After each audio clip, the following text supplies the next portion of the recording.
county. Yeah. If you don't want special counsel or something, so I agreed to it, so I had a hearing last night there at 4 o'clock. Oh my gosh. Yeah. We're trying to keep it upright now. Brian,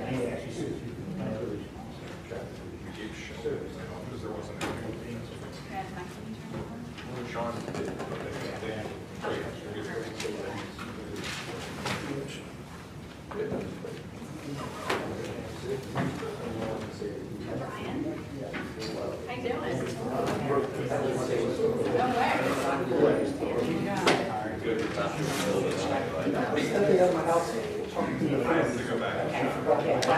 I'm curious. Bare feet. Look, you didn't. I don't face down on the back of my phone with my hand. That's terrible. I'm not doing very hard here.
Break out the pages that brand shit about you.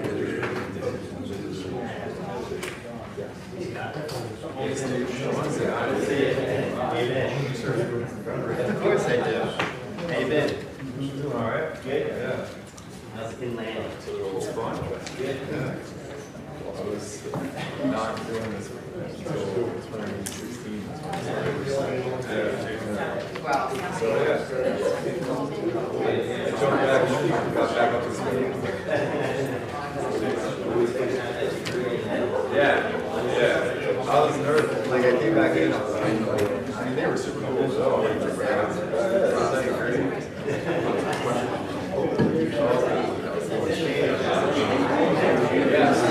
yeah, just you like storm.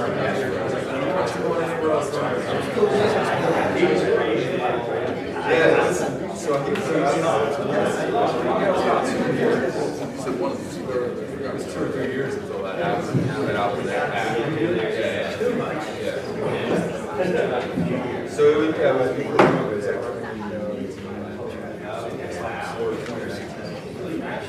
yeah, it's definitely cool.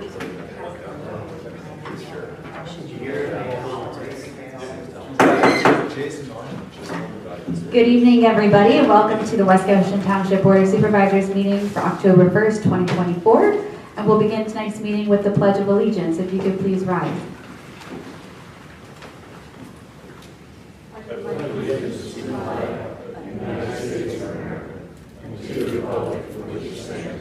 One nation, under God, indivisible, with liberty and justice for all. A couple of quick announcements before we begin here. This meeting may be audio and video recorded by third parties. We're also live streaming on our YouTube channel. There are extra copies of the agenda in the back of the room if you'd like to grab one. And also the board met an executive session just before this tonight to discuss a legal matter. So we'll be moving on to item number 3, which is public comment. If anybody in the public has a question or comment they'd like to make regarding something that's not on tonight's agenda, now is your opportunity to do that. Is there any public comment tonight? Yes, Dr. White.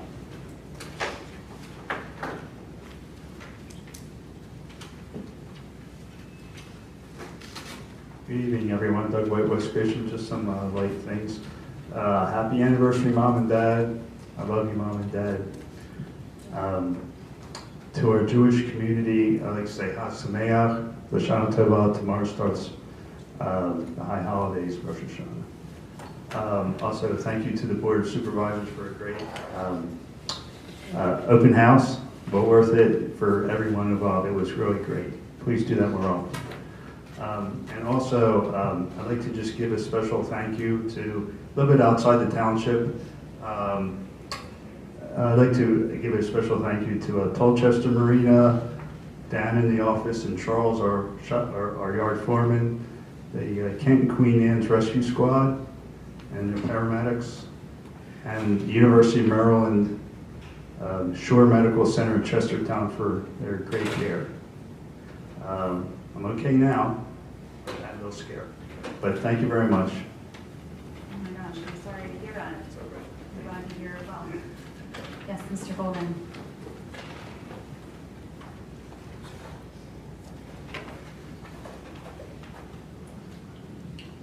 Charlie Olden, West Goshen. I'd like to give the board an overview of our progress for the West Goshen Budget Watchdogs. We finished our first month as a small group, and we're gaining support every day. We hope our nonpartisan group will reach as many of the approximately 11,000 households in this township. The West Goshen Budget Watchdogs started sending out our first newsletter to those people who contacted us at the savepafirst@gmail.com address. We are looking at our West Goshen public documents. We're able to analyze the general fund balance, which is our reserve above the planned expenses. We're summarizing the data for the public, and we're making recommendations this evening. Margie will cover some of those recommendations. Our general fund balance has ballooned over the past few years. Since these are serious economic times for the residents and businesses, putting these excess funds back into our local community makes a lot of sense. Past Board of Supervisors targeted a reserve of about 50% of the prior year's expenses. That can be seen in the past budget records. So, best practices guidelines published by the GFOA.org following government accounting standards says governments should establish a formal policy on the level of unrestricted fund balance that should be maintained in a general fund for general accepted accounting principles and budgetary purposes. That's a mouthful. But essentially, the township has fallen behind, I think. Our township has fallen behind in establishing and executing these policies. Boiling it down for the public. In some cases, government can find themselves in a position with an amount of unrestricted fund balance in the general fund over their formal policy reserve requirement, even after taking into account potential financial risks and the foreseeable future. Amounts over the formal policy may reflect a structural trend, in which case governments should consider a policy as to how this would be addressed. Additionally, an education or communication strategy, or at a minimum, explanation of the large change in fund balance is encouraged. And that's part of what the West Goshen Budget Watchdogs intends to do. But in all cases, use of the funds should be prohibited as a funding source for ongoing recurring expenses, meaning those funds, in my mind, should be distributed preferably back to the township. So thank you. I think Margie has some numbers to go over with you. Thank you for your comment. Ms. Swart.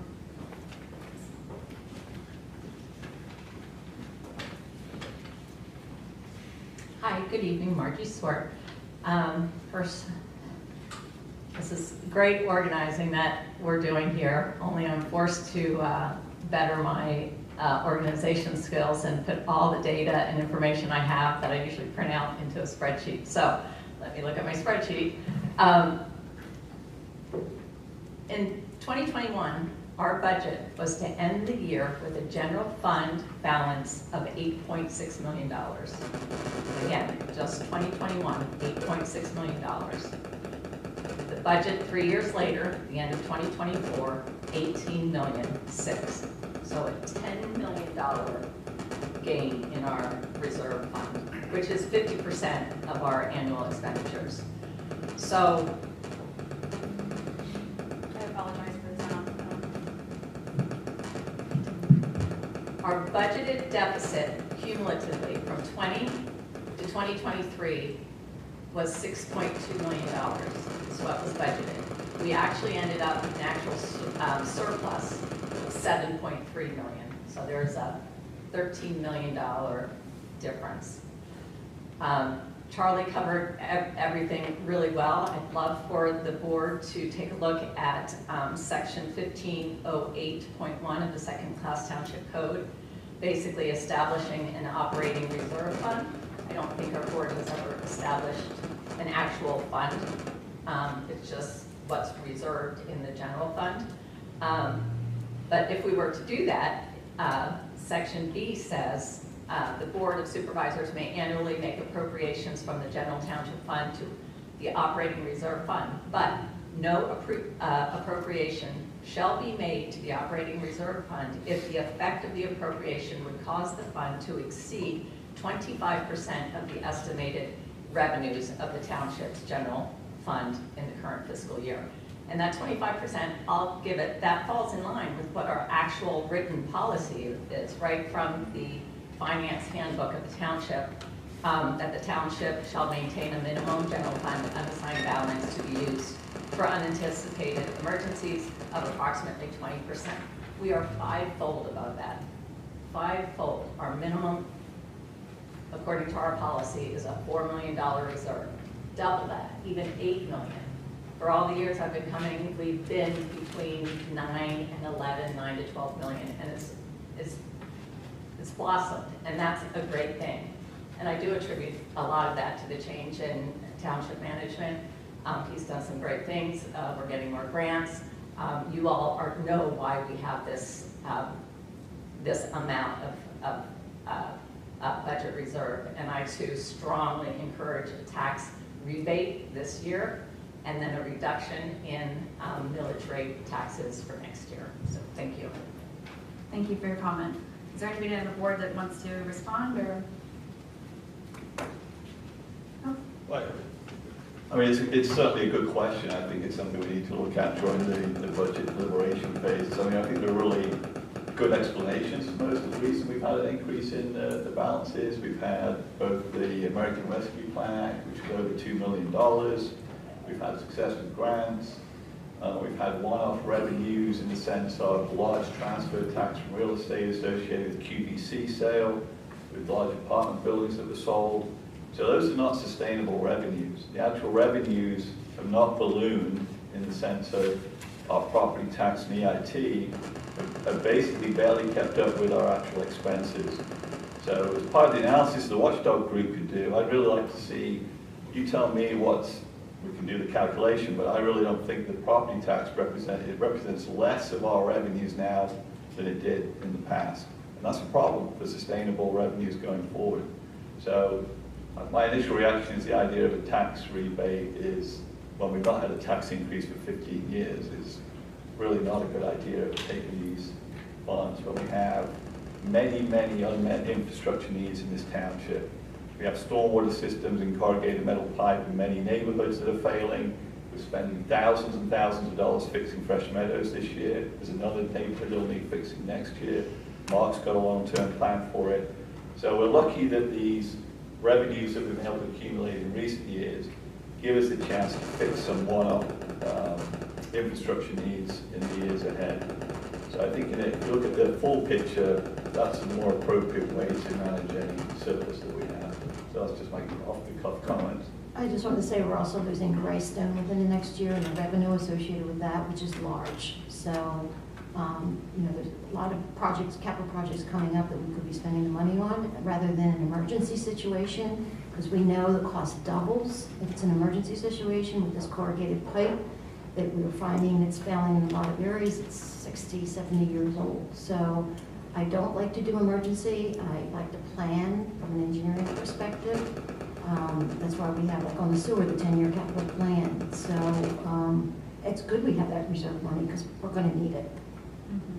Yeah, just to follow up on that, we've contracted with Carroll Engineering to do a study of those areas within the township that needed to be addressed as far as stormwater is concerned. And with climate warming, we're seeing more and more frequent storms. The 100-year storms are now becoming the 500-year storms happening like every other year. And there's critical areas that we need to address. And quite frankly, we've held off in addressing a lot of those areas because we were pursuing grant money.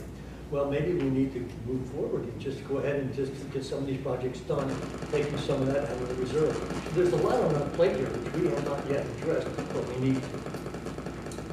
Very, very quickly.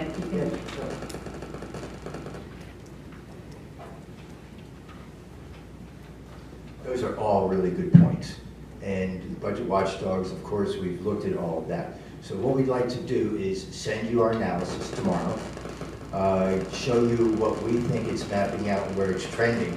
It may be trending where we end up with a 25 million reserve at the end of this year. Our revenue streams are great and they're getting greater.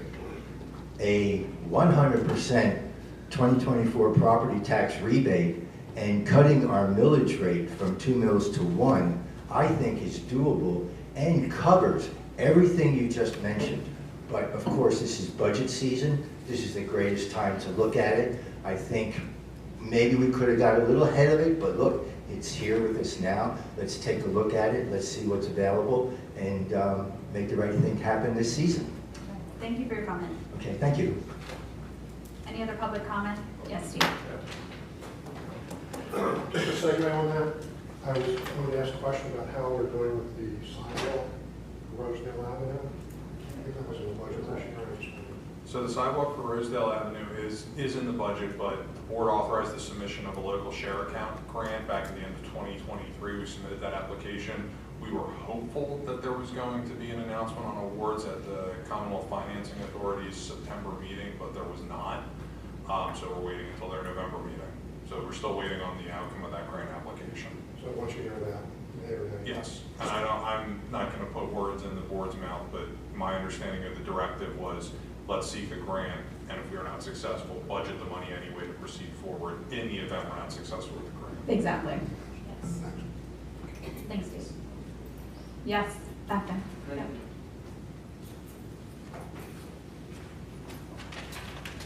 Sal Briscoe, 1133 Pottstown Pike. I'm not sure if I should ask the board this or one of you two this. So, because I heard a lot of words, but I didn't hear a lot of numbers on the numbers gone. Do we collect, does the township collect enough revenues to cover its expenses? Would be my first question. I don't know if that's a yes or no answer to anybody yet. No, yes? Okay. Yes. Did you? Yes, okay. There is a surplus of funds that is, what's considered? Is it rainy day fund, or is it capital fund, or capital reserve? What do we do that? The township has a general fund bank account balance. It's a reserve fund. Reserve fund. Okay, so how much is it there? I don't know off the top of my head. I have to look back at the treasurer's report. It sounds like one of you two know. 21 million. 21 million. And what would be? Actually 24 at the end of August. 24. What would be, based on, you said rules, practices, whatever, what number would it be expected to be a sound, fiscal, responsible township? I don't know, are there percentages? 10. 10. So you got 10, you got 20 or 25? Actually, that is not a correct answer. You can't run a township with 10% of your No, 10. They said 10 million, 10 million, not 10%. I'm sorry, We're having a debate here, actually. So it's unfair because it sounds like these numbers. If there's 10 or 15 million dollars in excess over what would be $10 million, if that's true, and I have no idea if that's true or not, but I'd love to see the spreadsheet. Is that cause for at least consideration for some form of rebate or reduction of taxes? I'm only a tax for 2 years here, so I don't. The township has a number of infrastructure projects. Okay. Okay. Is that in the budget? Sorry, let me finish. Go ahead. We've spent a lot of time and effort mapping out with Carroll Engineering stormwater projects that need to happen, as Sean mentioned, throughout the township. That's going to take many years and will cost us millions upon millions of dollars. Okay. An estimate on that, I don't know, maybe 30 million, upwards of 30 million? It's closer to It was, 40. I believe the projection was 46 All right, million. so let's look at 46 million to reline and bring our infrastructure up to par. And we have a lot of residents that come in here saying, my house is flooded, Right. what are you doing about the stormwater, right? And that's what we're doing. We collect this, we have a reserve that is being used to fund those projects. When we can, we received the American Rescue funds to do that, which was great. We also go after other grant money. Those monies are allocated. We're not just collecting money and having it sit in our reserve account. That's all going to be used for projects. It is planning over many, many years. Okay, well then shouldn't that be in, okay, so I don't know if you have that, but what it looks like here is that your forecast over the past 5 years were your forecasts, not your actuals. I'm a project manager, surely not an accountant, so it is what it is, okay? So like you forecasted $500,000 to $1 million short every bit of the last 5 years, but in actuality, over the past 5 years, your actual revenues exceeded your expenditures by $2 million, $4.5 million, $4.2 million, $3 million, and this year potentially $5 million. So that tells me either we're not budgeting or forecasting correctly, or we're collecting an excessive amount of money. But again, I have no idea if these things are Sir, I would really challenge you to find another township in Chester County with taxes nearly as low as ours in an area like where we live. That's not the point. The point is if you collect more than you spend. Mr. DePrisco, I challenge your numbers. There's not a forecast of $5 million surplus this year. We just did a mid-year budget review, and you did not say that. So you're quoting numbers off the spreadsheet. Well, that's what I'm saying. I'm not, that's what I'm saying. So let's do this. We're going to get this, Charlie's going to send the information they've done to the board. We'll take a look at it. We'll critique it. We'll have a further conversation. For a public comment, you've made your comment. And that would be like on the agenda for the You next can be part of the discussion. That's fair. I'm just saying, it's if that's. I know what you're saying. Thank you for your comment. Yeah, thank you for your comment. Okay, thank you. Thanks, My Sean. suggestion would be to join their group. Okay. Yeah, absolutely. Okay, great. Can we put a budget item on next meeting? Is there any other public comment or questions? No, hearing none. Okay. Wait, I have one. Did you all receive my email that I sent on Saturday? Yes, I received it, Margie. I did. Okay. And I did respectfully ask that this, an agenda item be added to the agenda tonight so we could discuss this, but no one responded to me, is that correct? Correct. Okay.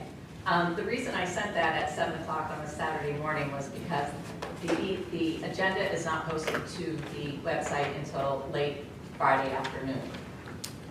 I've asked in the past why the agenda cannot be posted, especially now on Thursdays. It's my understanding you all get the agenda and all the attachments midweek. That is not true. That is outright factually inaccurate. Okay, well, maybe it was like that in the past, but that's No, what I That was was never been that way. Okay, but my point being, now the township is open for operating hours Monday through Thursday. So I'm asking that the agenda items and the associated documents be posted on the website Thursday. Margie, I Thursday. can tell you for a fact, there was an item added to the agenda Friday morning that I sent to the chair. So I cannot post them on Thursday afternoon, because things can change. We don't get until Friday afternoon. So how can we post it for you Thursday, but we don't do it? All right, I was told in the past you guys got it midweek, so my apologies. Never been. All right, okay, so can we still talk about this budget at length here the next, we have 2 more meetings before mid-November, before you guys come out with a budget that you've all only had input into, and the residents very little. Every year, the residents have the ability to have input into the budget. That is a fact. Thank you. Any other questions or comments? No, hearing none. Okay, we're going to move on to item number 4, which is the discussion and possible approval of resolution number 26-2024, granting final subdivision and land development approval for Wiggins Property Management Group proposing the consolidation of 3 parcels, the construction of a 14,400 square foot building addition and 2 new buildings at 901 South Bolmar Street. Sure, go ahead. Good evening. Tonight, 901 South Baltimore, the application in front of you is for an existing industrial park, industrial property located on Bolmar Street. The front of the property is Bolmar. The owner proposes to provide an addition to building 1, build a new building 4, and construct a new building 3 for the property. This property has been in front of the Planning Commission twice. The first time it came before the Planning Commission, after the Planning Commission made a recommendation, it was discovered that the 100-foot buffer, which is required to the rear and to the north and east of the property because of the residential zoning and residential uses, was not maintained on the plan. The applicant went back and redesigned the plan to address that. The plan in front of you tonight does account and meet the minimum zoning setback requirements of 100 feet of undisturbance in the buffer. The plan proposes to provide, I went too far. New stormwater for the project is proposed to be above ground basins along Bolmar Street with a portion of it underground and an underground stormwater infiltration facility directly to the south of building 3. Those would then tie into the existing stormwater system on the property to allow discharge into the system as currently, or discharges from the property, which is into the basin south of the project. There's an existing basin. They do have an easement that allows them to discharge into that basin. They have gone through the review process. You have a copy of my latest letter in front of you. There's a few outstanding items for clarification on the stormwater system, just some cleanup items where potentially there were some discrepancies in the numbers used in the plan versus the numbers used in the report, which have to be rectified and clarified. There's a couple of areas of parking that were not associated and picked up in the stormwater designs. Have to be rerun the calcs to make sure that they're collected. Nothing that would change the layout of the plan. Maybe tweak the size of the basin a foot or two, but nothing that would change the actual plan itself and the surface.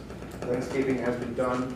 One of the issues brought up, and I'll go to the landscaping plan, brought up at the Planning Commission and recommended by the Planning Commission.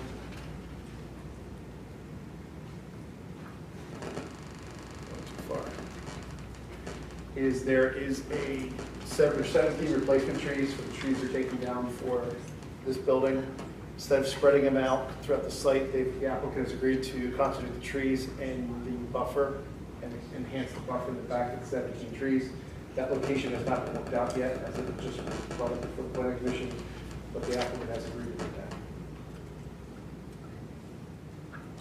Yeah, and I prepared a resolution of approval.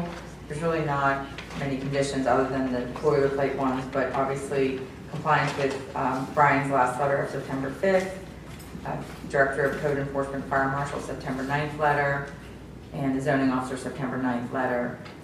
The Planning Commission's recommendation that Brian just spoke to you about, the 17 replacement trees, that's condition number 5, and all the other ones are all boilerplate conditions that we attach to every motion of approval. So this has been something that we've been involved in because of the first go-around and an interpretation issue, so the applicant did go back to the drawing board and revise their plans to address that particular section, which required that 100-foot buffer. All right, thank you. Does the board have any questions or comments on the resolution? Ryan, could you bring up the lighting plan? Okay. Now, from what I see now, there's no lighting on the rear of building 3 or on the east side, nor on the building, the existing building here. And that's going to be the way it's going to be, right, Steve? Correct. It's going to be maintained in that manner. Both the existing building, there's no lighting on the, would be the northerly side of the building. So, but you will have lighting in this area here, and if I recall, looking at the landscape plan, that was kind of light on the trees. So those 17 trees, probably best along this line here, when you guys take a look. Yeah, that would help fill up that area and help give more of a buffer between the lighting and this, which we're proposing, and the residents that were next to it. Yep, that was our understanding, and we're in agreement with that. Well, we can add a note that it would be field place, you know, discretionary in that area to help assist in the off-site properties. So you meet our township ordinance, you cannot exceed 0.1 foot candle at the property line, according to your plan here, you met that requirement. But also we have a requirement the lighting for use after 10 p.m. be reduced by 75% until dawn. So that's something you're going to have to do, incorporate into your design of the lighting in this proposed.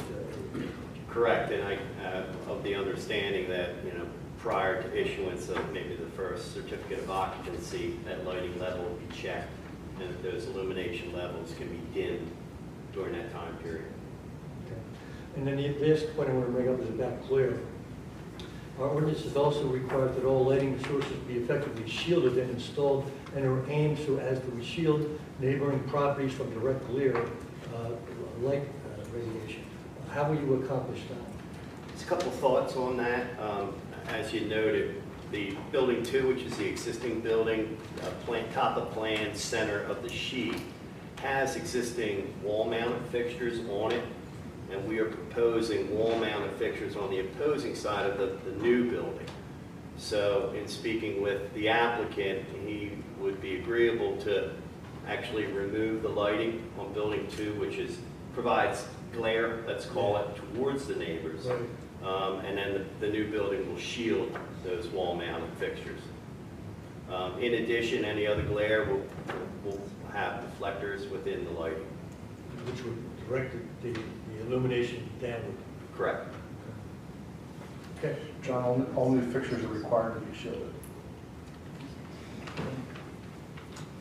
I have a question for Brian, I think. Brian, in your letter dated September the 5th, condition, there were numbers under stormwater management number 8, 9, 10, and 12.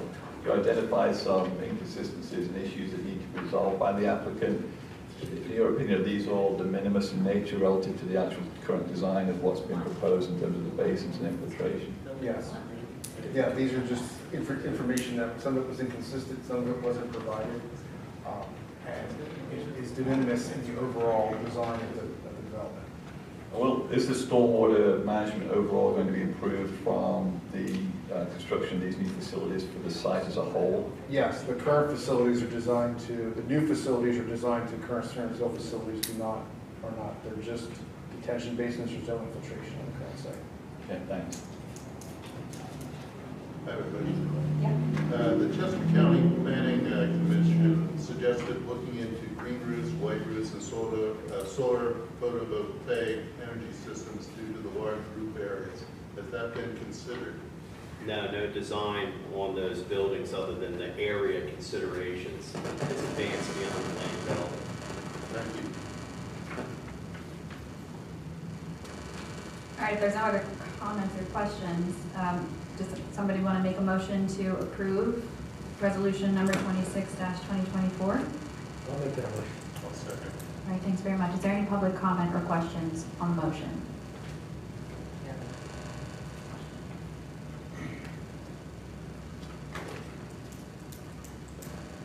My name's Kevin Bennett. I live at 812 Montverde Drive, which is right across the cul-de-sac, building 1 and proposed building 3. I appreciate all the work that the planning commission did and the supervisors who enforced the ordinance for the 100-foot buffer before it was right on the property lines. We appreciate them putting the trees along Montverde Drive, but can we get clarification? Is that also going to cover building 1 as well? I have some pictures here of like what we can see from building 1 currently. The trees haven't been, the locations have been, the relocation of the 17 trees hasn't been established yet. It's a condition. The condition is to relocate the 17 trees they're proposing to plant elsewhere in the property. Those actual locations haven't been documented on the plan yet because it was a condition, and the plan condition hasn't been fulfilled yet. So that is a condition that they have to use where to place them. They can be placed anywhere along that property line, like Steve said tonight, that can be a field fit where we can go out, I can go out and we can determine where we best fit after.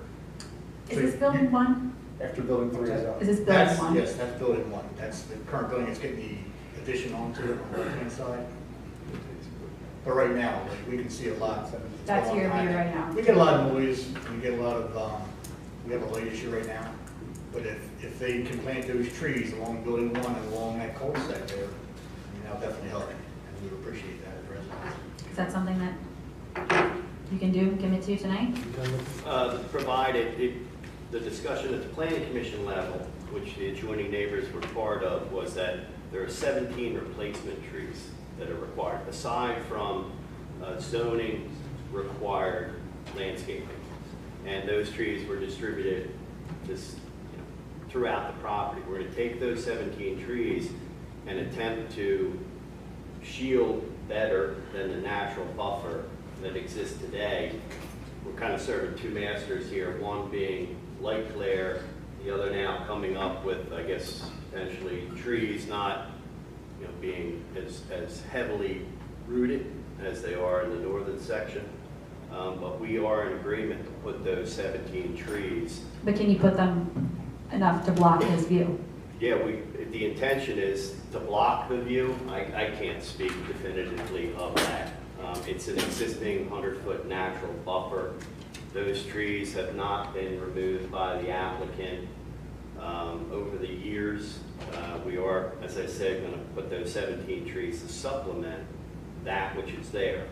And the best location, as I can see it today, begins at the cul-de-sac, which is approximately the midway point of that kind of northeastern boundary, and then going, I guess, planned down to shield both the building and any light glare. Yeah. So we are in agreement. Okay. Where's your property? If you're on the cul-de-sac there? So if you put your laser pointer at the cul-de-sac, and just take it right to your right. I live right there. And we have an issue with light glare right now, which they look like they're going to resolve that issue. If they don't resolve it, I know this is going to be a long-term plan, if they don't resolve it, what action do we have that we can take to fix that problem? Well, that's what I don't want to get to, which is why I want this to be fixed right now. As I said, in addition to that, we're considering taking away those wall-mounted fixtures that exist today on Building 2. And I think that they provide a certain amount of glare.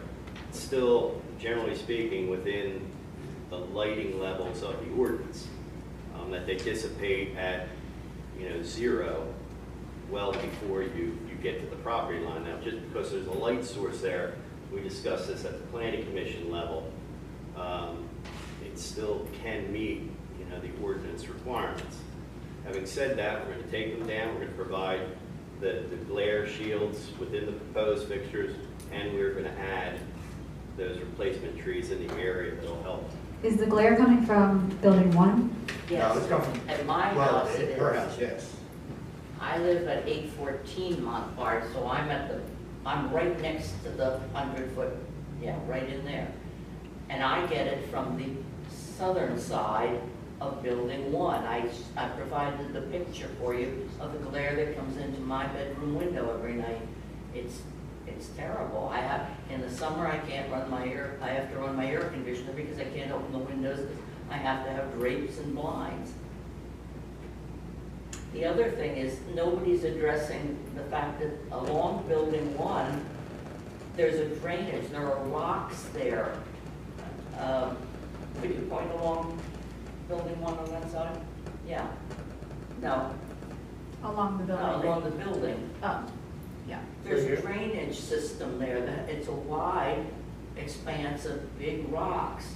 So you can't plant trees right there because they need that. I assume they're keeping that drainage, right?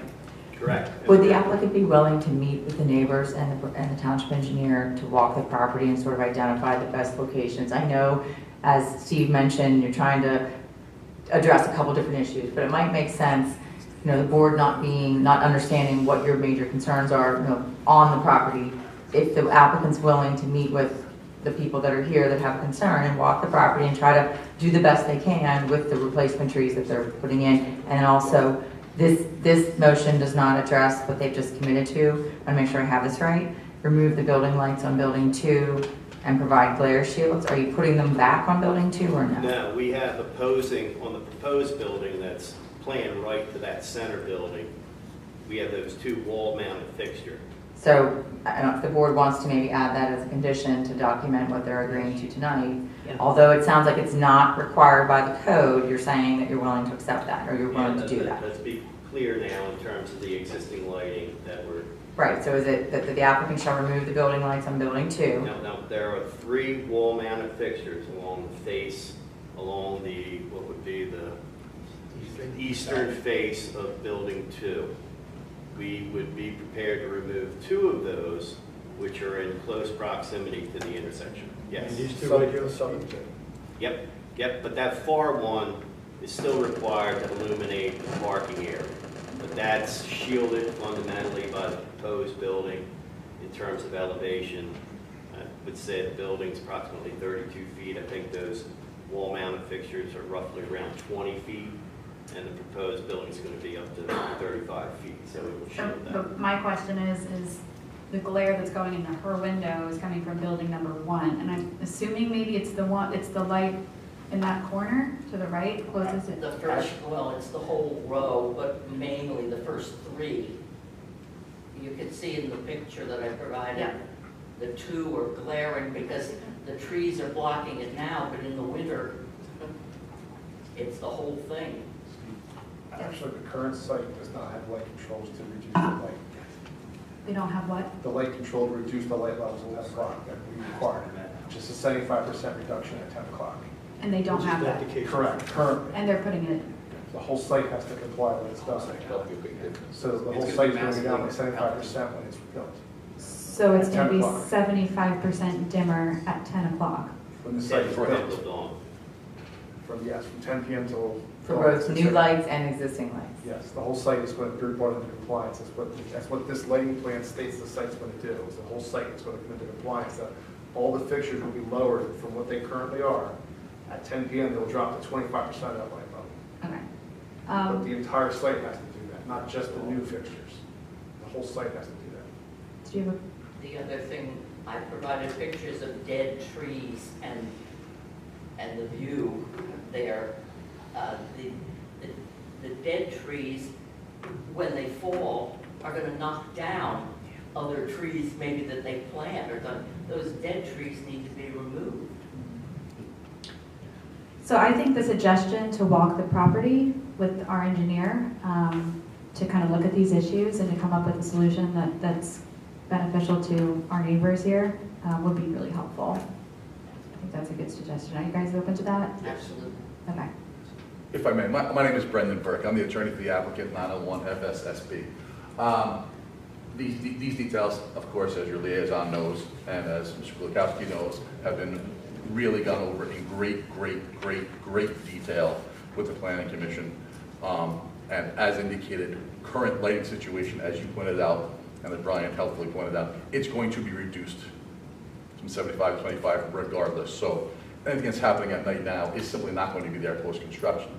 The reason I stand to speak, Ms. Camp, is in response to your suggestion, which is the applicant cannot agree that there be any condition that the neighbors or the adjoining property owners be a determinant in where the trees go. I'm not saying they're going to determine, I just I'm want to saying clarify. that there would be, this is my language, at the end of paragraph 5, condition 5. Applicant shall meet with the neighbors and the township engineer to discuss placement of replacement trees to address glare issues. I think that would be helpful. And just to address your issue, Madam Chair, was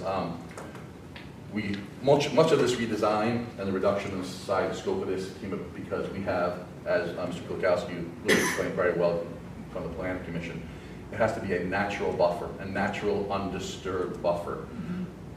That does involve, and I'm not a scientist in any way, shape, or form, as explained to me, and as Brian pointed out during the Planning Commission, this involves, to a certain degree, a natural life cycle of living and dying trees and the like. We were told that area was sacrosanct, we could not do anything with it. Mr. Sauce, I believe today you did confirm with Shelby Smith that the planting of these 17 additional trees would not constitute a disturbance of that buffer, which was a very big obstacle for us to have gotten over, and we did get over it. I think that's a wonderful compromise. I don't think that's necessarily ordinance mandated, but I think this is the way development should be done, and that if we can relocate those 17 trees, I believe when we even got to the level of detail, 13 evergreen and 4 deciduous. I mean, it's been, the detail has been remarkable. If we can relocate it along where you have pointed out, and your township members have pointed out, along the bulb of that cul-de-sac to reduce light wherever it may be, because there may be some height differences where maybe there's some glare because of a height or not. That is a wonderful compromise. I think that's, I'm perhaps stroking my client a little bit too much with that, but I think that's a great idea, the best possible scenario when you have the double effect of nighttime lighting from 75 to 25 on top of that. I think it's a wonderful compromise. It sounds like we're ready to move forward. Ms. Camp has suggested a slight revision to the condition where Mr. Sauceline, our project engineer, we were probably the best person to meet with neighbors and see what we had discussed, or I think the word I used with Mr. Kulikowski was like field located. They'll put the trees there, field located, and let the people who know, what they're doing and where to locate do it, is something that would be acceptable to the applicant. Okay, great. How are we going to set that meeting up? Will it be with you, Brian? And I just had two things. One, I think all the points that you just made are really good, but I think, is it acceptable to the residents? That's what I'd like to hear on site when you guys meet to negotiate all that. Yes, we'd love to meet with Okay. the owner. So I just want to make sure that's acceptable. And then the only other question I had was, this is located within the Goose Creek sub-basin of the Chester Creek watershed. Is there any consideration on what's going to be done with that as a result of whether it's located? I can speak to the stormwater management. There's basically a watershed divide that runs through the center of the property. To the north or plan right, we're reducing flows to 50% of the existing capacity, which is pretty significant. All that flows into the basin there at Snyder and Bulmer. The front area, we're reducing it in accordance with the township standards to not exceed those pre-developed flow rates. So it's an overall reduction on the right-hand side of the plan. It's a significant overall reduction. On the left-hand side, it is in accordance with your ordinance. Okay, thank you. Does the board also want to add a condition that the applicant shall remove the 2 wall-mounted lights on the eastern facade of Building 2 and provide any glare shields on new lights? Yes. Okay. Is that acceptable to the applicant? Those trees might not, or those lights might not matter if we reduce it by 75%. You want to see if that's an issue at the time, and we meet the code at that time. I mean, I hate to reduce light if we meet the code at the very end of this project. You see, because those lights right now don't meet probably the 75% reduction at 10 o'clock. So if we have to do that for the entirety of the site, removing those might be unnecessary. I mean, Sight line from the south. We're still going to see it. if you meet our code with the reduction in the 75%, I don't know that you're going to have to remove them. It can get awfully dark out there if you start taking out lights that Yeah, I drop don't- 25%. I don't want to shoot myself in the foot if we meet the code. Yeah. Brian, does the landscaping plan show the glare shields? No, the lighting plan does. That's what I'm saying, but that's part of it. The lighting plan shows the glare shield, so it's not necessary to put that into a condition because it's shown on the plan. Give me a Is second. that accurate? I'm looking for, where's? Detail sheet, I think it's the last. There you go. Yeah. Shows the shielded fixtures here and the Okay. shielded fixture It's not here. necessary because that's part of the plan set. Okay. And this is the lighting spec, and the spec does indicate that your lights are shielded. All right, so what does the board think? Are we okay with leaving the lights on Building 2 with this 75% reduction?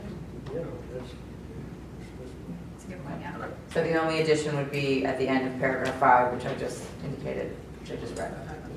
Which is the... Applicants shall meet with the township engineer and the neighbors to discuss the placement of the replacement trees to address glare and reduce light. Spillage. Okay, so do we need to make a new motion, or is that just amended? so just, the motion would be with that amendment. With that amendment. Okay, and we did have a motion in a second. Yeah. I have another question. Are we done with this issue of lighting? Can we move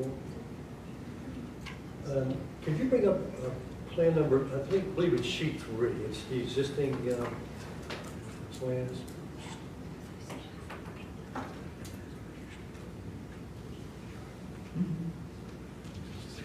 This area here, where new building 3 is going to go, right? There's a lot of rock, surface rock up in this area.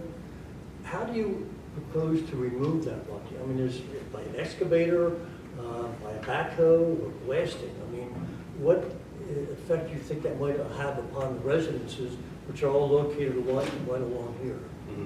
We've done subsurface exploration to find if bedrock exists. And according to the report, it doesn't. That means it's manageable rock. It would have to be broken up. Now, in that manageable rock, some of those boulders, you walk out there, there's some large boulders out there. So I can't take off the table the potential that blasting would be necessary, but if blasting were to occur, it'd be conducted in accordance with all the state regulations. But again, going back, we've done geotechnical analysis throughout that whole area. It was one of the first things that we looked at, because there's upwards to 30, 40 foot of cut. So you got to get down to that level to see if those surface boulders, they manifest themselves into bedrock. And again, according to the report, no, it's manageable rock that can be crushed, broken, and removed. But as we get down to that base, I can't say until we get down there that blasting would not be off the table. But you would work in conjunction with the neighbors to let them be aware of this, whatever method you're going to be utilizing. State regulations would require that. The blasting permit, if they choose to go the route of blasting permits are issued by the state. Any other questions from the board? I do have one question about the blasting, and for state requirements, you'd have to let the residents know also. Yes, they have to do door knocking, they have to notify you, there's all kinds of requirements So that would come involved from in the that. state, and it would come from the township. We're involved in it as well, but the overall permit is all done by state regulations. So who would contact the resident? The contractor has to. The contractor's required to notify you. That's a requirement. They can't. And They do inspections. Who verifies that they contact us? I think it's part of the permit application. It's a certified letter. There's probably a certified letter they have to send as part of the application process to prove that you got the letters. It's folded into the overall building permit application township. And if there's blasting, Say somebody, for some reason, don't get their notice, and all of a sudden they start blasting. That would be a problem. Yeah. Again, it's state regulations, they have to be followed by, in the event, if a blasting contractor comes on board, generally speaking, when you contract with them, they follow all standard procedure. it's very regulated and controlled by the state. It's not just, they say we're blasting the bar on the start. That doesn't happen. They don't want the light. And also, whatever method they use to remove that rock, whether it be the excavator or a backhoe or a blaster, whatever, they would have to still comply with our noise requirements, which I believe is what, they can go from 7 a.m. until 6 p.m.? Okay. So that's the time they're allowed to be able to make the noise to that. They would have to meet that as well. Any other questions? No? Okay, so we have a motion and a second, and we'll take a vote now. All in favor, please say aye. Aye. All opposed? Hearing none, the motion carries 5-0. Thank you very much. Thank you very much. Appreciate it. Thank you for coming in. Thanks for being willing to work with us. Can I give my number to Brian? Yeah, why don't you? Or Brian can give you his card or something. Do you want the pictures? Thank you, ladies. Thank you. Have a good night. Here, send me an email. It's better. Email is better. Thanks. Kevin. Need a second? Okay.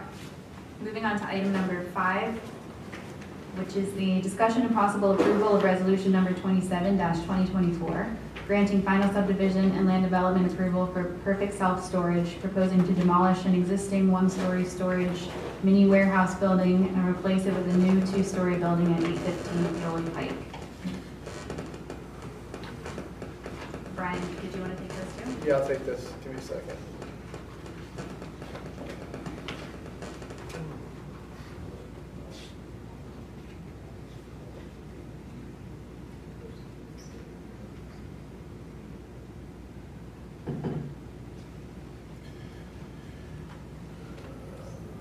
So by way of background, the project in front of you tonight, A15 Bailey Pike, came before you in 2023 or late 2023 when they purchased this corner, this small portion from the Aldi property. So by way of, this is Popeyes, this is Aldi, this is the vacant property still in front of Aldi. They bought this piece from them. This is the piece in the back that the township now owns. And they own these 4 buildings along, it's stacked back from Bailey Pike. The building in question is this last one they're going to be taking down. Came in front of you before to get a couple waivers. They were granted so they could move forward with land development. They've moved forward through the land development process, and in front of you tonight is a proposal to, as I pointed out, Bailey Pike is in the right. This is the existing building they would like to remove. And the proposal is to replace it with a larger 2-story building. There is an emergency access provided around the rear for purposes of firefighting. There's no access to the rear or to the north, plan north up on this, on the property. Access is going to be, we haven't seen architectural plans yet for where access is, but that access has to meet our ordinance when the architectural plans come in. They are meeting, they provide stormwater management in the site for the new proposed impervious, which is a underground filtration system, and that discharges into the creek behind the property. The plan is compliant with our stormwater ordinance, so I have, you see which in front of you with conditions, I have really no other any major comments left. Yeah, I remember this project, and we had talked about, and we're expecting that larger building to be installed. Are the other buildings 2-story or no? Yes. They're all 2-story? It's going to be used as self-storage, the new building also. Yes. How much additional affluent are we expecting to be flowing into the creek from this project? There'll be no increase in discharge. We're required to decrease. So the storm system will infiltrate water into the ground, and any discharge is lower than the existing discharge from the existing building and the stone area that surrounds that. So where does the stormwater discharge now? Same place. Into It the discharges creek? Into Goose Creek, which is just over the property line. Okay, so there's going to be a reduction? Yes. Yeah. So you'll have an MVBS permit for that? Is No, that we're not correct? required No, to it's do not an required? There's They no don't- PSD? No, because they don't disturb enough ground. NPDS construction permits are only required for projects that disturb more than an acre. They're not disturbing an acre. So Okay. they're not required to get. It looks like a lot of space, okay. It was suggested by the planning commission moving the topsoil stockpile away from the 100-year floodplain. Has this been further considered? I know that we changed it to silt sock surrounding the stockpile. That stockpile area is not really anywhere else to put it. So I don't think we moved it from where they saw it. However, our initial plan, the detail was silt fence surrounding it, and we changed that to silt sock surrounding the stockpile. And then they also recommended us upping our silt sock to 18-inch, which we did do. And I think Brian required that of us as well, that the silt sock along the creek has all been up to 18-inch silt sock, which is usually used on steep slopes. The project, the size of the project only requires 12-inch silt sock. I had to put in 18 because of the proximity to the creek. So And that's something that's already shown on the plans, it doesn't need to be put into the motion, is that correct? Correct, yes. Okay. The topsoil location is basically where they can put it. If they put it anywhere else in the site, they have to close off some access to one of the buildings. So they put it in the only place they can really put it. I understand the concern to move it, but they don't have anywhere to Wait, move where it. is it? It's this circle right No, here. what I'm saying is, isn't there a road there? It doesn't extend, no. This is the new access to get to the back of the building comes through it. But this will be removed before that. It's a grass paved access. It's going to be the grass pavers where they. Right. So there's also an agreement that will be in place for maintaining that access, that the property owner or any future has to maintain that. So if necessary, a truck can get to the back of the building for emergency services. Any other questions from the board? Yeah, what's going on with the landscaping? It looks like there's some landscaping being proposed, but whatever that side is that the west side or the Yeah, north side? this was discussed at the board meeting when they got their relief the first time. What was to required? enhance this buffering to the repairing buffer to the creek in the back. Okay. So they've done that. So not only we've got the infiltration basin that's now addressing all this area that the new building is going on. Yeah. We've now got additional landscaping that will act as a mitigation for stormwater runoff from the whole property as it Yes. flows towards Goose Creek. Yes. Correct. Okay, thank you. Could you bring up sheet 10, it's the lighting plan? And landscaping. I have it right here. Okay, just a question on the lighting. Now, this is a C2 commercial district here, but it's the domestic violence center, which is located right along in this area here. What is your plans for lighting for this, on this building? I don't really see it. We have two lights proposed. There's a wall-mounted light there and a wall-mounted light one on each side, mounted 12 feet high. Our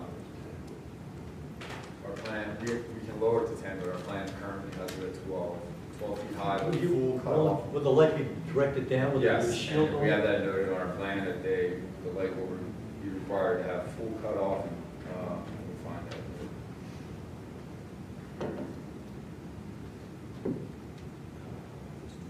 Lighting fixtures shall be aimed straight down and shall meet full cutoff criteria by the IESNA. Yes. What I'm trying to get at is that there would be a glare directly into the domestic violence center. There's units that are directly. They meet the ordinance as far as the lighting level of the property line, and they're like 12 feet off the ground, and it's going to be full cutoff fixtures, so these are the full cutoff from the front, shining straight down. Okay, so there'll be like.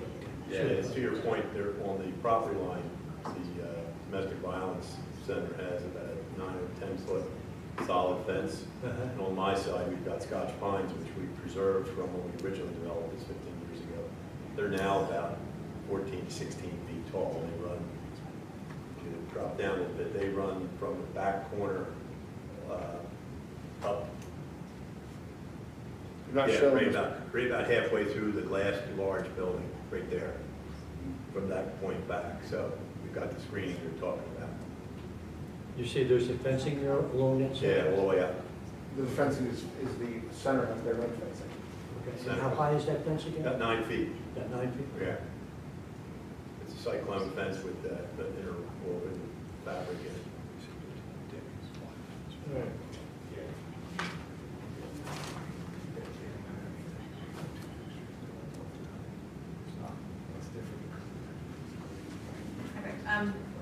Did we make a motion? No, motion. And on this resolution, the only conditions are compliance with Brian's letter of September 4th. We noted the waivers, the two that have already been granted, and the other two, which are allowed to be processed as preliminary final and to not require a traffic impact study. All the other conditions are your boilerplate conditions. Okay, is somebody willing to make a motion then to approve resolution number 27-2024? I'll make that motion. All right, thanks. Is there a second? Second. Thank you, Nate. Any public comment on this? Yes, Steve? I'm making the assumption this is, both floors are sprinkled. We haven't done the building design yet, so we're not sure. They will meet all fire code. We've discussed, the fire marshal has made us aware of the requirements and the requirements. They will be. No. Well, yeah, it's not in our code to require sprinklers. Is that correct? It's only if the building code and our fire code control what's required for sprinklers based upon the size of size of the spaces. And It's the not- use, right? Isn't it also? It's like, yeah, it's a building code requirement, and that was one of the comments that the fire marshal made that they have to comply with. That they, when the building is designed, we don't know what the design is of the building. So if building code requires it because of how the building is laid out and designed, then they have to provide sprinklers. If the building is designed in a way that it doesn't require sprinklers because of the size of the spaces or the fire blocking they put in the design, then they don't need to do it. And I'll just make a comment on this. We just had classes on these type of buildings, and typically there's a very heavy fire load in these buildings. and there are not many exits to make entry into the buildings, so it's very difficult to fight fires. And they're also very congested inside, meaning they have narrow aisleways, so they can be a death trap. So whatever we need to do to get sprinklers in this building would be very fundamentally important. Is this something that we can look at in our ordinances, Brian? The building code, statewide building code. Can't change it. So, but does that mean that that's something that we're going to take into consideration when you evaluate the, I guess, potential for a fire hazard in these kind of buildings? When the building plans come in, they are reviewed against the codes by the building code department, by Andrew and John. They're only looking for compliance with the code, they're not stipulating anything different. Okay. So if the code, if how the building is designed requires sprinklers, they will require sprinklers. If the building can be built in a way that it doesn't. Per the state. Per the state adoption of what the fire code and the building code are. That's what they go by, is my understanding. Okay. I understand your concerns, Steve, but if the code doesn't require it, we don't have the authority to go beyond it. Right now, the way things are set up in the state. Maybe something we can consider going through. We can. We The state can't, has the to. state can. You have to lobby the state to change the building codes to address the issues that you're. I do know that they're going to be adopting 2021 soon as a state, so that may have more strict fire in it in the 2018s. But they're bound by whatever code is current at the state level when they submit their plans. I have a question, actually. Sure. Is this intended to have 24/7 access to the site? No. So Typically, our gate access is from 6 a.m. to 10 p.m. Office hours are typically 9:30 to 5:30, Monday through Friday. We found with our experience, we don't grant gate access unless there's extenuating circumstances between 10 p.m. and 6 a.m. So could these building exterior lights be dimmed like the previous discussion we just had at 10 p.m.? Yeah, and they can be dropped from 12 feet down to 10. The height of our doors, I think, are 8 feet, so. And there's no safety or security concerns from your point of view in following that? We've got cameras all over the place, yeah. So is that a requirement in here, or is it? I don't remember if that has to be a lighting lighting requirement in the plan. I can tell you in a minute. It's noted, that requirement's noted in our lighting codes. So will you be okay if we added that in as a condition then? It's on the plan. Here It's on it the is, building plan. right there. Under lighting notes. Number 5, all non-essential lighting must be reduced by 75% of Okay. PM. All right, Only necessarily for security lighting. After 11 o'clock. okay. Because it's security. Security, they can stay until 11, and then they have to drop. You said 10. Yeah, but because of security lighting, the ordinance allows them to stay until 11 for security reasons. Okay. And then they have to drop to 75%. At 11. Yes. Because of the type of site this is, that it's a fenced site for security. 901 South Beaumont, this whole site is not fenced. Right. It's an open site, different animals. Is there any other public comment or questions on this motion? Okay, so we're ready to take a vote? All right, all in favor, please say aye. Aye. All opposed? Hearing none, motion carries 5-0. Moving on to item number 6, which is the discussion and possible approval of a proposal from National Gunite for the lining of storm sewer pipe on Longview Drive. Mr. Bayshore? Madam Chair, before the board this evening is a proposal from National Gunite for the lining of storm sewer pipe on Longview Drive.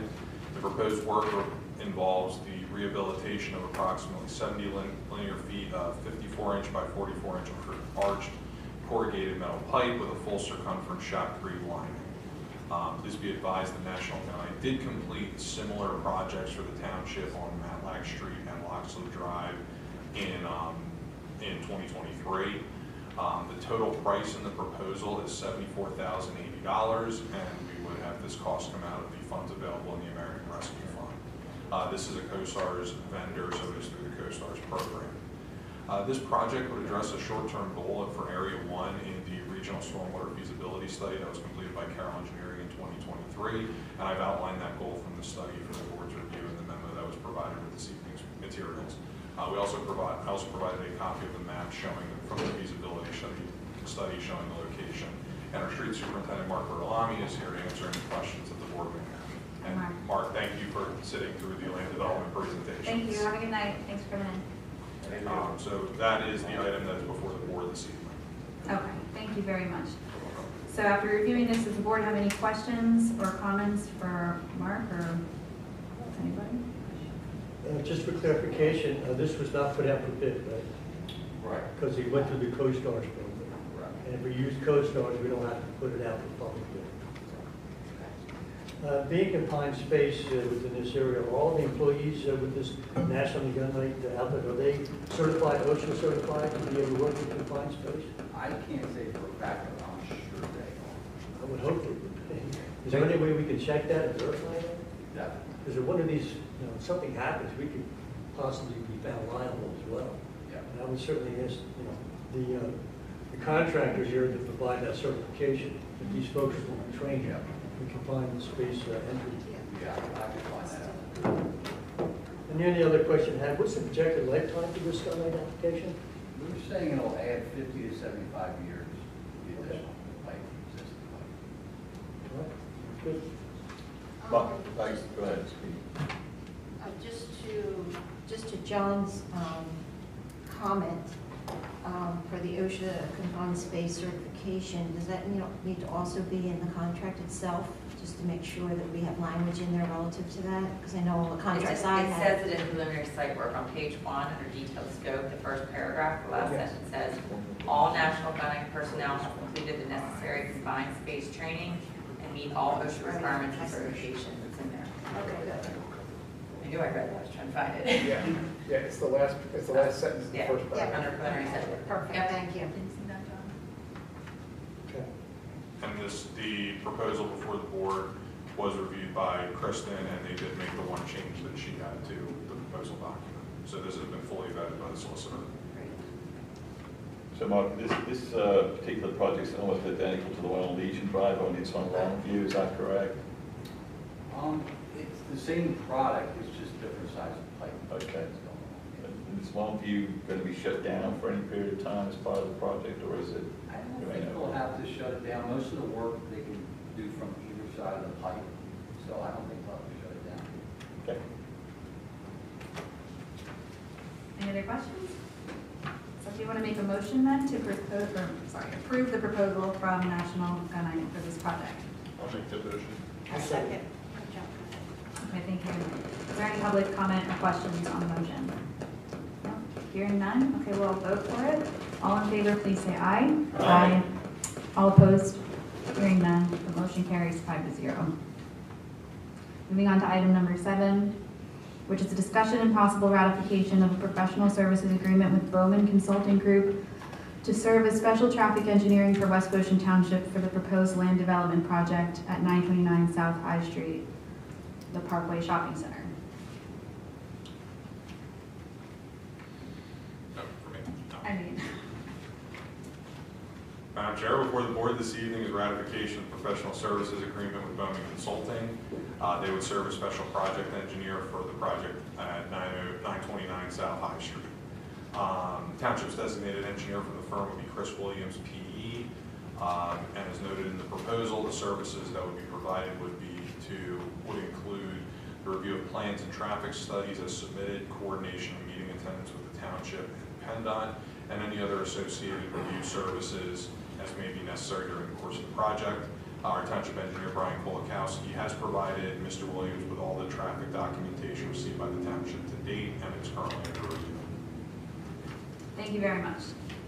Does the board want to discuss this, or does somebody want to make a motion to appoint Bowman Consulting Group Limited?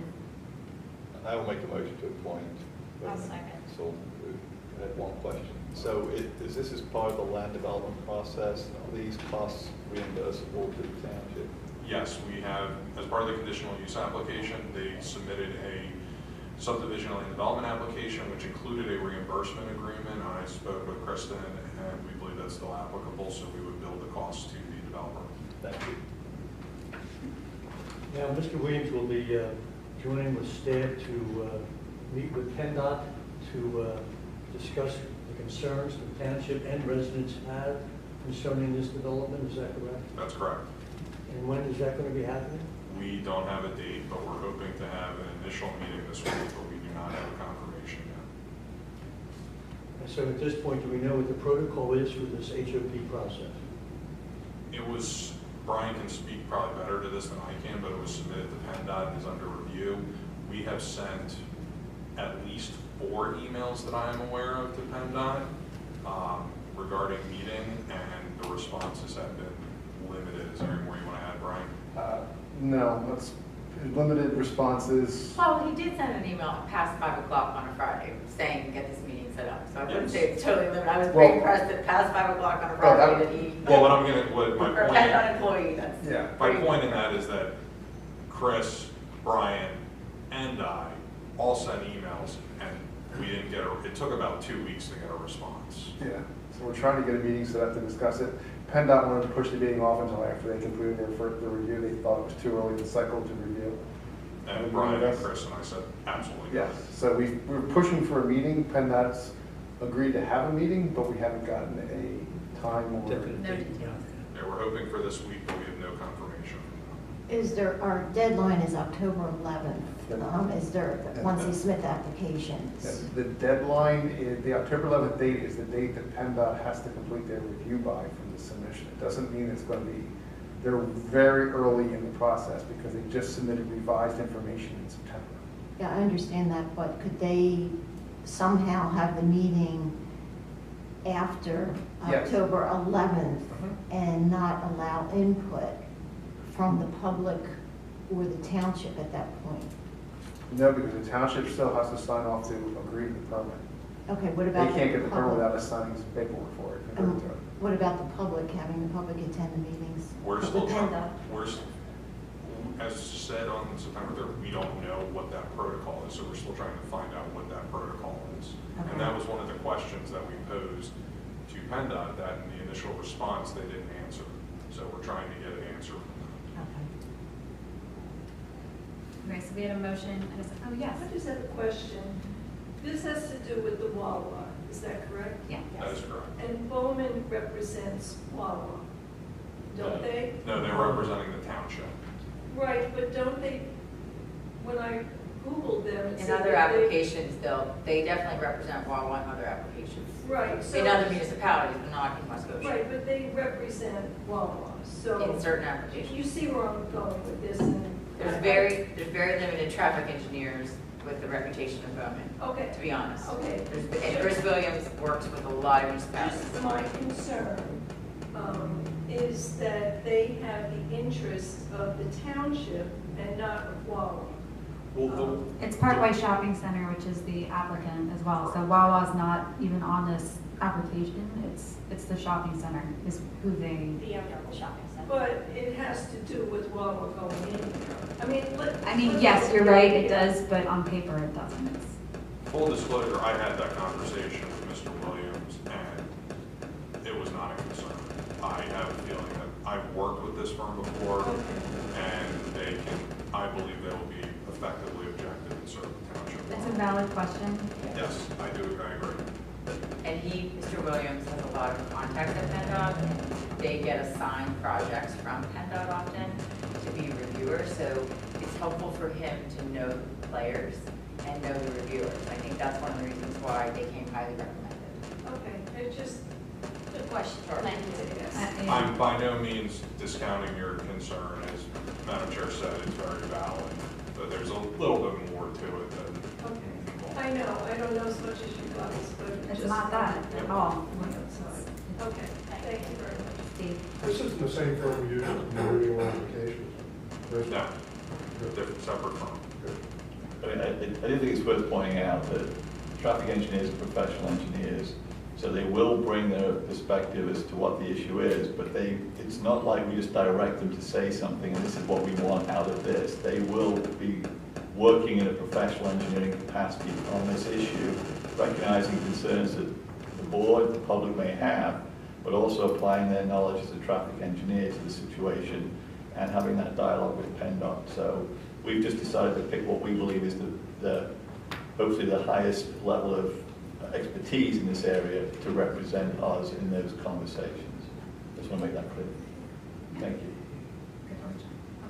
So just to be clear then, the next step would be having this meeting with PennDOT with Mr. Williams, and we'll be determining at that point whether and how residents in the township will be able to have input to the HOP process. That is one of our goals, to determine how that process works. Thank you. So we had a motion and a second, correct? Correct. That's And a correct. public comment. And a public comment. All in favor, please say aye. Aye. All opposed? Hearing none, the motion carries 5-0. Thanks, Mark. Thank you. Moving on to item number 8, which is the discussion and possible ratification of a proposal from Time Clock Plus, Inc. for time and attendance software for West Goshen Township. Mr. Bayshore, I know that you've done a lot of work on this, so I'll turn it over to you. Madam Chair, before the board this evening is ratification of the proposal from Time Clock Plus Inc. for time and attendance software for the township. At the September 17th meeting, the board discussed the proposals that were received. 3 proposals were reviewed. Prior to awarding the proposal, the board requested that I contact references for Time Clock Plus Inc. I provided a summary of those references. I'll note some of those items. The references were generally of larger municipal employers between 600 and 750 employees. They've utilized their services for a long period of time, in one instance over 10 years, and one reference noted that they were looking to expand their services with them. An overall theme was that Time Clock Plus offered excellent customer service, which included quick ability to speak with a live representative, a general response time of 24 hours, and detailed instructions on how to address issues. It was also noted that it was very easy to use and there were not issues with implementation. They did note one issue during the implementation process, which was quickly resolved related to accrual banks, but nothing else was really noted. They were generally very glowing. So I think this is the right way to go. Okay, that's great to hear. Thank you for looking into those references. You're welcome. Does the board have any additional questions? Can you tell us who some of these references were? One was they were both counties. I don't remember the exact names off the top of my head. I know one was in Texas and one was in Georgia. Interesting. I asked them specifically for municipal references. I said I preferred Pennsylvania, but if they did not have other Pennsylvania references, as long as they were municipalities, I was comfortable with that. Great. Very good. Great, then does somebody want to make a motion to ratify the proposal from Time Clock Plus? So moved. Second. All right, thanks very much. Is there any public comment on this motion? Actually, I'm going to abstain, so it's not like the original vote. Well, there was Mr. Walsh, there was no vote taken. The board directed me to get references and okayed me to So what's ratifying that? signing off on it to avoid a $2,000 increase in the price. Okay. Then I will vote. Any concerns on privacy? I had asked that before, but I ask it again. Any concerns about privacy with this? I don't believe so. We're not collecting any information, and we already have information in our payroll system. All right, are we ready to vote? Yes. Okay. All in favor, please say aye. Aye. All opposed? Hearing none, the motion carries 5-0. Item number 9 is the discussion and possible approval of 2024 foreign fire relief distribution to Good Fellowship Ambulance Company, Goshen Volunteer Fire Company, and Westchester Fire Company.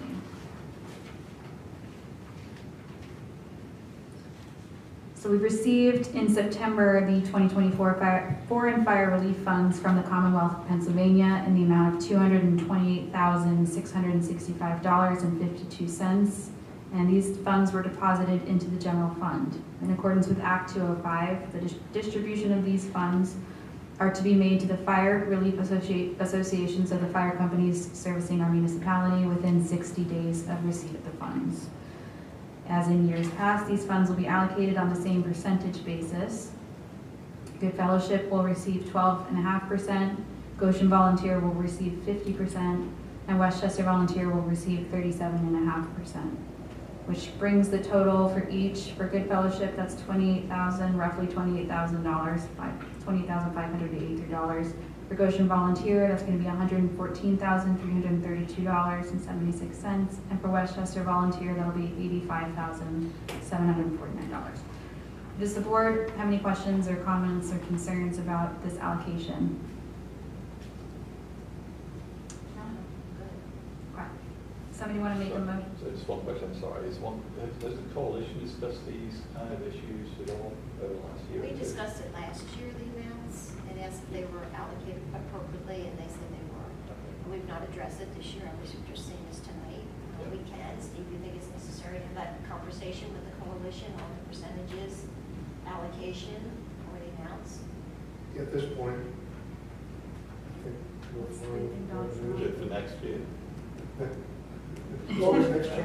I think 4 years ago, we raised this issue, and I think, Steve, you spoke to it. What is the logic here behind the percentages? Can you reiterate? I think many decades ago, this was paid because of, this was allocated because of zip codes. And Westchester covered a pretty large area with 19380.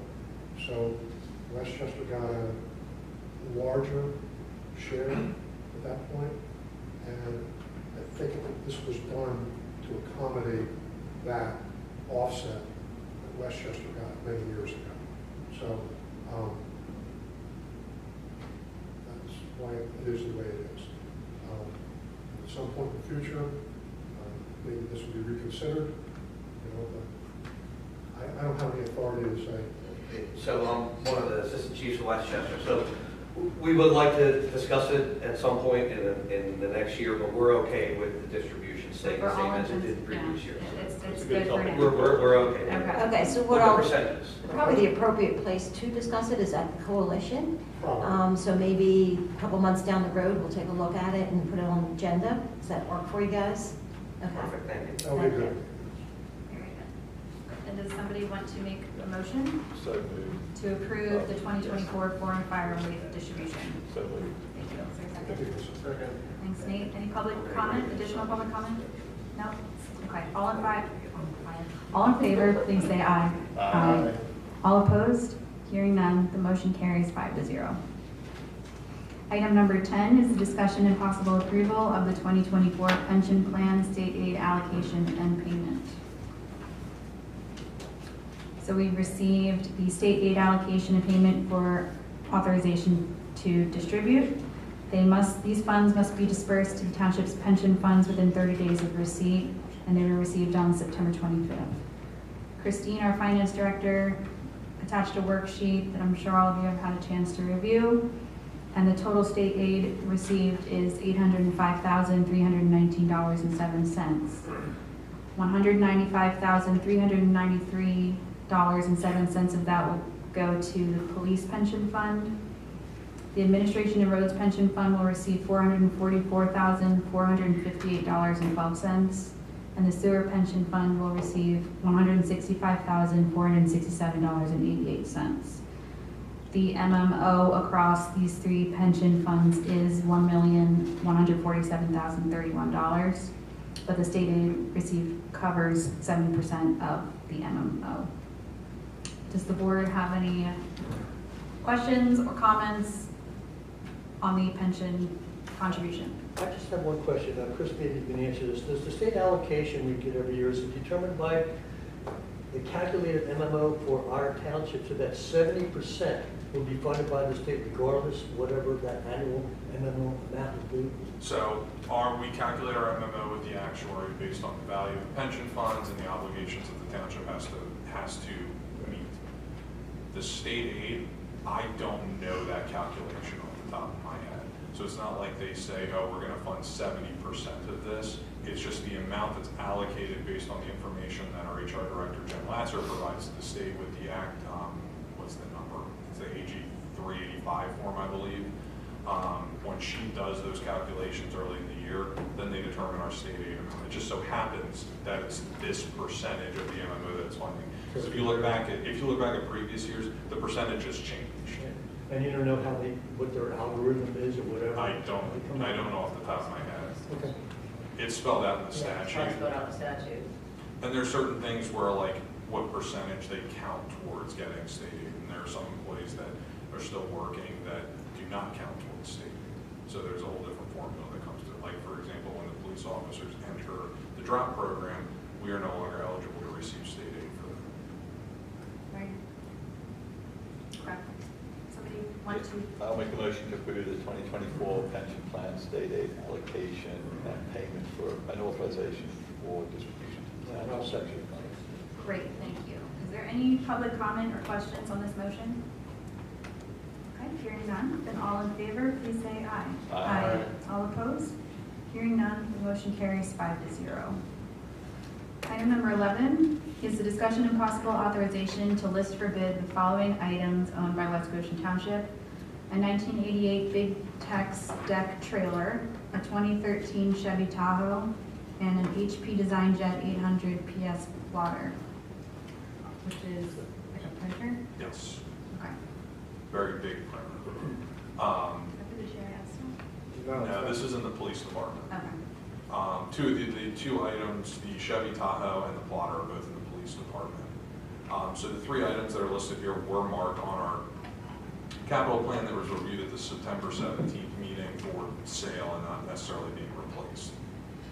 And if authorized for sale, the listed items will be placed on municipal bid, as we've done with other vehicles and equipment owned by the township.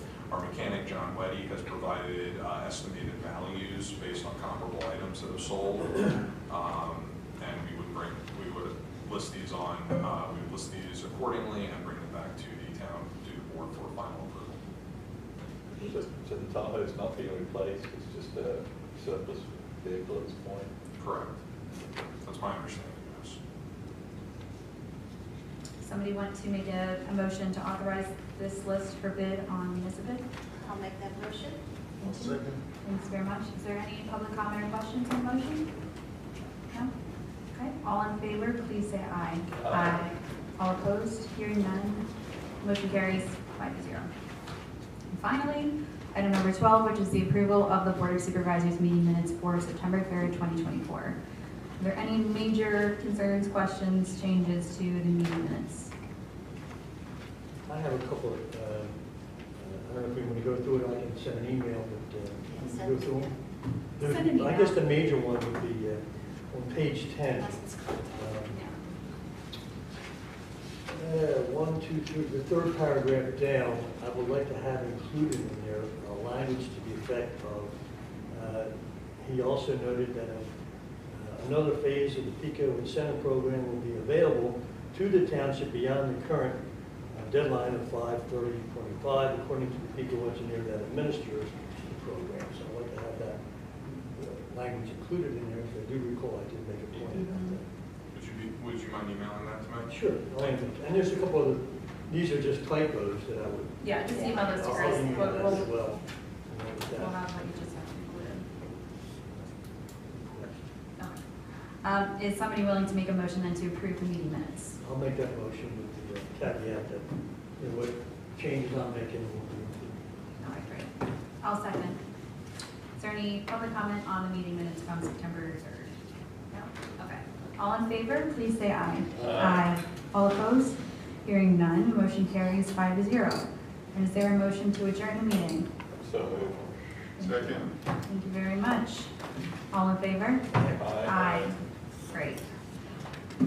Thank you for coming out. Thanks, Steve. Good feedback as always. I wish I could, I agree with you on the sprinklers. A little bit above us. Well, yeah. What's the next step? That was